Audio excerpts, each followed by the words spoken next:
आपण पाहत आहात इंडियन न्यूज 24 यामध्ये सर्वांचे स्वागत। मी विजय बातमी घेऊन येत आहे। राष्ट्रसंत श्री भगवान बाबा यांच्या समाधी स्थळावरून बहुजनांचे कैवारी प्रकाश आंबेडकर हे आता एकत्र वज्रमूठ बांधून आज भगवानगडावरती प्रकाश आंबेडकर हे आलेले आहेत आणि बहुजनांसाठी ते पण म्हणजे लक्ष्मण हाके असतील, मराठ्यांसाठी मनोज जरांगे असतील, तसे ते आता बहुजनांसाठी रस्त्यावर उतरलेले आहेत आणि या रस्त्यावर उतरून ते बहुजनांना ते आपल्या माध्यमातून एक संदेश देणार आहेत। ते काय संदेश देतात हे पाहूया।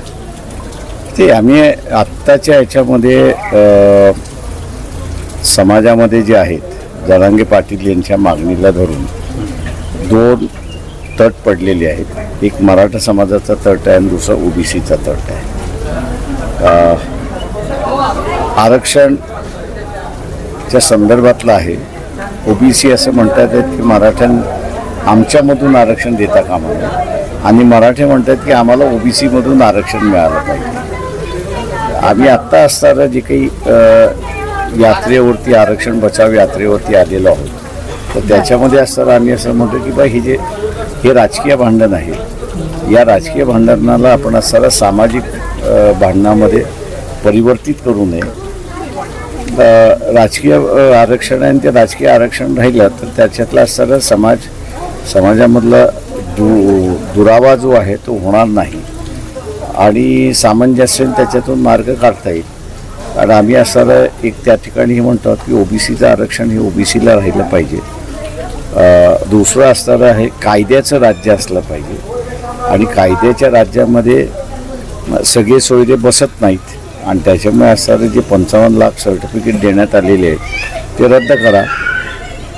जो कुणबी समाजाचा माणूस आहे त्याला आरक्षणामध्ये समावेश केलेला आहे, त्याला पाहिजे असेल तर तो अर्ज करून सर्टिफिकेट घेईल आणि आरक्षण घेईल तो। सर, गोपीनाथ मुंडे साहेबांना भगवानगडावरून दिल्ली दिसली, तुम्हाला इथून काय दिसतं आणि तुमची राजकीय भूमिका? मला इथे असणारे याबद्दल काय जमीन दिसते आणि वास्तव्य दिसते, दुसरं काही दिसत। चर्चा नाही झाली आमची, फक्त भेट झाली कारण पब्लिकली होतो त्याच्यामुळे चर्चा करता येतच नाही त्याच्यामध्ये। पंकज मुंडे व आपलं ओबीसी मतवर एकच मत आहे का? ते आम्ही त्यांना असताना मागच्या वेळेस त्यांना म्हणालो होतो आम्ही किंवा ओबीसीच्या प्रश्नावरती आपल्याला उभं राहावं लागेल आणि ओबीसीचं आरक्षण जे आहे ते आपल्याला वाचवावं लागेल। राजकीय पक्ष आपण म्हटलं तर वंचित बहुजन आघाडीच फक्त ठामपणे भूमिका घेऊन त्यांच्याबरोबर उभा आहे। भारतीय जनता पक्ष असेल किंवा उद्धव ठाकरे सेना असेल किंवा काँग्रेस असेल किंवा एनसीपी असेल आज या प्रश्नावरती बोलत नाही अशी परिस्थिती आहे आणि कुठेतरी शरद पवार यांनी जे वक्तव्य केलेलं आहे की 225 समाजाचे आमदार निवडून आले पाहिजेत, नंतर त्यांनी दुरुस्ती केली त्याच्यामध्ये की आमच्या अलायन्सचे निवडून आले पाहिजेत म्हणून, परंतु कुठे नाही कुठेतरी एक भीतीचं वातावरण ओबीसीमध्ये निर्माण झालेलं आहे की आपलं आरक्षण जाण्याची शक्यता आहे आणि म्हणून ते आता सावध होऊन मला वाटतं सगळ्या गोष्टी करतात। अहमदनगर जिल्ह्यातून वंचितचे दिलीप खेडकर यांनी निवडणूक लढवली, मात्र सरकार त्यांना कुठेतरी टार्गेट करू पाहतंय का पूजा खेडकरच्या प्रश्नावरून? ते आम्ही मागेही म्हणालो होतो की पूजा खेडकरांचं जे काही सर्टिफिकेट आहे किंवा त्यांच्या आईच्या संदर्भातलं जे आहे खोटं असेल तर तुम्ही केसेस दाखल करा नक्कीच, आणि ते खोटं ज्यांनी त्यांना इश्यू केलं त्यांच्यावरती सुद्धा केसेस दाखल करा। मीडिया ट्रायल काय होता कामा नये।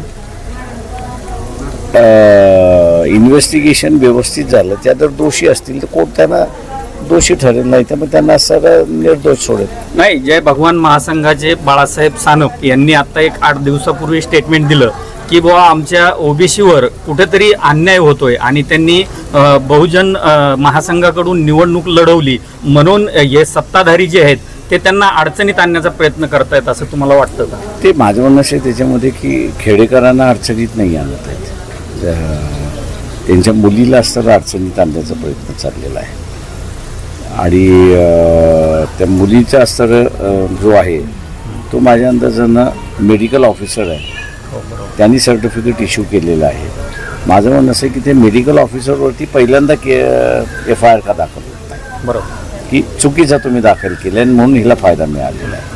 तर तो दाखल न करता तुम्ही ज्यावेळेस पूजा खेडकरांना ज्यावेळेस टार्गेट करताय त्यावेळेस कुठेतरी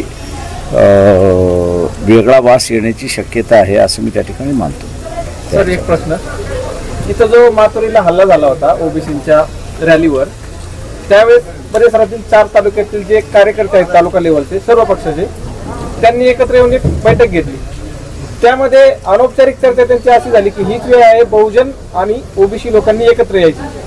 तर असा जर विचार समाजातून खालच्या स्तरावरून येत असेल तर यावर तुम्ही काही आवाहन करू इच्छिता का अशा लोकांना? नाही, स्वागतार्ह आहे. इथला असा जो अपेक्षित समूह आहे, आरक्षित समूह आहे, तो जर एकत्र येत असेल तर ते स्वागतार्ह आहे. धन्यवाद.